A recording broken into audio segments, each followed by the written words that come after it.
नमस्कार, मी गायत्री स्वामी आणि आपण पाहत आहात सकलम. आर्टिमिस 2 मिशन म्हणजे चंद्रावरती त्यानंतर मंगळावरती वस्ती करण्यासाठीचे आजपर्यंतचे सगळ्यात महत्वाचे मानवी पाऊल. तब्बल 50 वर्षांनी 1972च्या अपोलो 17 नंतर मानवाने चंद्राकडे झेप घेतली. अंतराच्या दृष्टिकोनातून आजपर्यंतचा सर्वात लांब 4,06,671 किलोमीटरचा टप्पा आपण गाठला आणि एका बहुआयामी स्पेस एक्सप्लोरेशनची नव्याने सुरुवात झाली. यामुळे आर्टिमिस 2 चे वेगळेपण, त्याचं यश आणि या यशाच्या बळावर स्पेस महासत्ता बनू पाहणारी अमेरिका, या सर्वांचा लेखाजोगा आपण या व्हिडिओद्वारे मांडणार आहोत. त्यामुळे हा व्हिडिओ शेवटपर्यंत नक्की पहा. सुरुवातीला आर्टिमिस 2 चे वेगळेपण जाणून घेऊयात.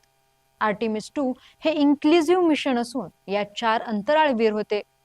यात मिशन स्पेशलिस्ट म्हणून ख्रिस्टिना कोच नावाच्या महिला, पायलट म्हणून पहिले कृष्णवर्णीय व्यक्ती विक्टर ग्लोव्हर, तर मिशन स्पेशलिस्ट म्हणून कॅनडाचे जेरेमी हॅन्सन आणि या मानवी उड्डाण चाचणीचे कमांडर रीड वाइजमॅन होते.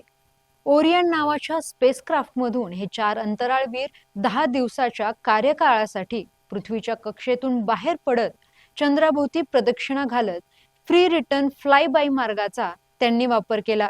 आता हे फ्री रिटर्न फ्लाय बाय म्हणजे काय, तर पहिल्यांदा त्यांनी पृथ्वीभोवती एक प्रदक्षिणा घातली आणि ते चंद्राकडे झेपावले. त्यानंतर चंद्राच्या दक्षिणेकडे जात त्याच्या भोवती प्रदक्षिणा घातली.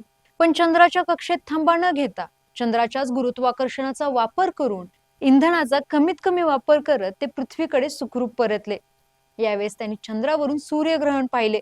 मानवाने पहिल्यांदाच एवढ्या जवळून सूर्यग्रहण पाहिले आणि या दोन्ही गोष्टी हे आर्टिमिस 2 चे वेगळेपण आहे. एवढेच नाही तर ओरियन स्पेसक्राफ्टचे मॅन्युअल पायलटिंग प्रात्यक्षिक सादर केले, जेणेकरून ओरियन या स्पेसक्राफ्टची जीवन आधारित प्रणाली अंतराळवीरांना खोल अंतराळात सुरक्षित ठेवू शकते हे सिद्ध झाले.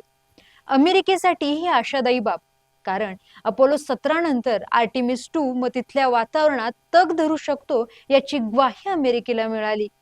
या प्रयोगाचं सगळ्यात मोठं यश म्हणजे मानवाची चंद्रावरती, मंगळावरती वस्तीची स्वप्ने साकार करण्याचा मार्ग अमेरिकेला गवसला. आर्टिमिस 2 मिशन पाठीमागचं सगळ्यात महत्वाचं आणि हा व्हिडिओ बनवण्याचं प्रमुख कारण म्हणजे आर्टिमिस 2 मिशनचं यश भविष्यात येऊ घातलेली भूराजकीय गणिताच्या मोठा उलथापालथी आणि ट्रम्प यांचं सध्याचं कुटील कारस्थान. असं वाटण्याचं कारण, ट्रम्प यांनी जेव्हा अंतराळवीरांशी संवाद साधला त्या दिवशी त्यांनी एक महत्वपूर्ण शब्द वापरला, तो म्हणजे स्पेस फोर्स. अंतराळवीरांशी बोलताना ते म्हणाले की हे मिशन माझ्या लेकरासारखं आहे, तुम्ही खूप धाडसी आहात, यासोबतच हे माझ्या स्पेस फोर्स साठी अत्यंत महत्वाचे आहे. इथे स्पेस फोर्स म्हणजे नक्की ट्रम्प यांना काय अभिप्रेत आहे यावर आपण सखोल चर्चा करूयात. तत्पूर्वी हे जाणून घेऊयात की आर्टिमिस 2 मिशनचे उद्दिष्ट हे चंद्रावरती आणि मग पुढे मंगळावरती वस्ती करण्याचं आहे. मग यासाठी 2020 साली आर्टिमिस मिशन लॉन्च करण्याच्या आधीच सामूहिक उद्दिष्टे या तत्वावर 61 देशांमध्ये आर्टिमिस अकॉर्ड झाला.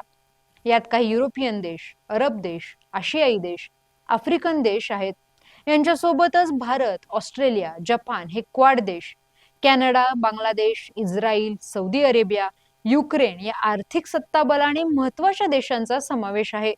परंतु अमेरिकेला जे देश स्पेस फोर्स मध्ये सध्याच्या घडीला खरोखरच टक्कर देऊ शकतात ते चीन आणि रशिया यांचा यात सहभाग नाही. तसा तो नसणं हे स्वाभाविकच. यातून चीन आणि रशिया यांचं स्पेसला घेऊन स्वतंत्र धोरण आणि दूरदृष्टिकोन आहे हे देखील अधोरेखित होतं. बाकीचे देश अमेरिकेच्या मदतीने या स्पेस सत्ता संघर्षात अगदीच बाजूला पडू नयेत म्हणून प्रयत्नशील असतील. या अकॉर्ड मध्ये 2 महत्वाचे मुद्दे आहेत. पहिला, peaceful use of outer space, benefit for all human kind. याचा अर्थ काय, तर ट्रम्प यांनी ज्या स्पेस फोर्सचा उल्लेख केला, पुढे जाऊन भविष्यात स्पेस वॉर सारखे संभाव्य धोके निर्माण होण्याची शक्यता नाकारता येत नाही. त्यासाठीच इथे peaceful use of outer space या शब्दाचा वापर केला आहे. दुसरा महत्वाचा मुद्दा आहे recognising the global benefit of space exploration and commerce. या 61 सहभागी देशांपैकी या स्पेस एक्सप्लोरेशनचा, तिथल्या साधन संपत्तीच्या कमर्शियलायझेशनचा फायदा कोणत्या देशांना किती होणार हा महत्वाचा प्रश्न आहे. आपला देश प्रगत असला, विकसित असला की मग स्पेस कमर्शियलायझेशनच्या गप्पा मारता येतात. इथे अर्धी जनता रेशन कार्डवर जगत असेल तर स्पेसच्या गप्पा म्हणजे मनोरंजनाचे विषय झाले.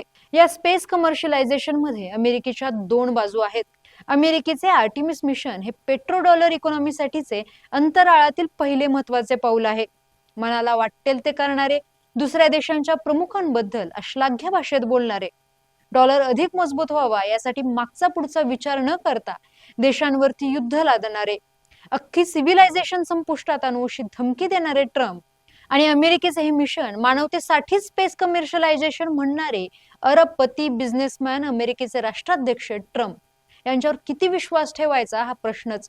या मिशन बाबतची महत्वाकांक्षा ट्रम्प यांच्यापुरतीच मर्यादित नाही. पेट्रो डॉलर साठीची अमेरिकेची आक्रमकता पूर्वीपासूनच आहे. तर दुसरीकडे हडेलहप्पीपणाचा कळस घातलेले ट्रम्प आर्टिमिस 2 कृषी बोलताना म्हणतात, तुम्ही खूप शूर आहात. अमेरिकेसाठी आर्टिमिस 2 मिशन अत्यंत महत्वाचे आहे आणि माझ्यासाठी स्पेस फोर्स साठीचे हे महत्वाचे पाऊल आहे. यावरून लक्षात येतं ट्रम्प यांना फक्त साधन संपत्तीचे कमर्शियलायझेशन पाहिजे असं नव्हे, तर पृथ्वीवर आपली हार्ड पॉवरचं प्रात्यक्षिक दाखवल्यानंतर त्यांना स्पेस वरतीही आपलं प्रभुत्व गाजवायचं आहे हे उघड आहे. भविष्यात जाऊन अंतराळातील साधन संपत्तीच्या विभागणीच्या मुद्द्यावरून धर्तीवर वाद पेटण्याची, त्यातून युद्ध भडकण्याची, सत्तांतरे होण्याची, सामाजिक अस्थिरतेची शक्यता आहेच. त्यासाठी अमेरिका स्पेस क्षेत्रातही सुपर पॉवर आहे याचं भान राहावं म्हणून हा अकॉर्ड आहे की काय असे वाटते. कारण या अकॉर्ड मधील अत्यंत महत्वाची बाब म्हणजे हे अग्रीमेंट अमेरिकन सरकार सोबत आहे. इथे कोणत्याही जागतिक संघटनेची मध्यस्थी नाही. अर्थातच अमेरिका बाप, मोठा भाऊ, बाकी देश आपल्या यथाशक्तीप्रमाणे अमेरिकेशी संधान साधून हरणाऱ्या लढाईतील खिंड लढवतील. यातून आपल्या लक्षात येतं जर स्पेस युद्धक्षेत्र बनलं, नव्या साधन संपत्तीचा मार्ग बनलं तर निवडक देशच स्पेस प्रगतीचा वापर करून पृथ्वीवरही अधिराज्य गाजवतील. यातूनच स्पेस युद्धाच्या बळावर पृथ्वीवरती लोकशाही पुसण्याचा आणि हुकुमशाही पोचली जाण्याची भीती हा यातील सर्वात मोठा धोका आहे. या धोक्यांसोबतच विकासाला सस्टेनेबल शब्द जोडला की एक्सप्लॉयटेशन करायला सगळे मोकळे. तसेच स्पेस रिसोर्स एक्स्ट्रॅक्शनला सस्टेनेबल शब्द जोडून स्पेसचे एक्सप्लॉयटेशन करण्यासाठी महासत्तेच्या रेसमधील असलेले देश हजीर. परत ज्याने जास्त प्रदूषण केलं त्याची जबाबदारीही जास्त. हा मुद्दा पृथ्वीवर आजपर्यंत अंमलात आणला गेला नाही. स्पेस बाबतही अंमलात येण्याची शक्यता नाही. आपल्याला मानवतेसाठी चंद्रावर वस्ती, मंगळावर वस्ती ही महत्वाकांक्षी, खर्चिक, थरारक स्वप्ने चांगली वाटत असली तर या पाठीमागे स्पेस मधील साधन संपत्ती, लोकशाही, पर्यावरण आणि बळी तो कानपिळी हे संभाव्य धोके नजरअंदाज करून चालणार नाही. तुम्हाला काय वाटतं, हे स्पेस मिशन फक्त मानवतेसाठी आहेत की यांच्या पाठीमागेही मोठं जागतिक राजकारण दडलेलं आहे? कमेंट्स मध्ये नक्की सांगा आणि पाहत रहा सकलम.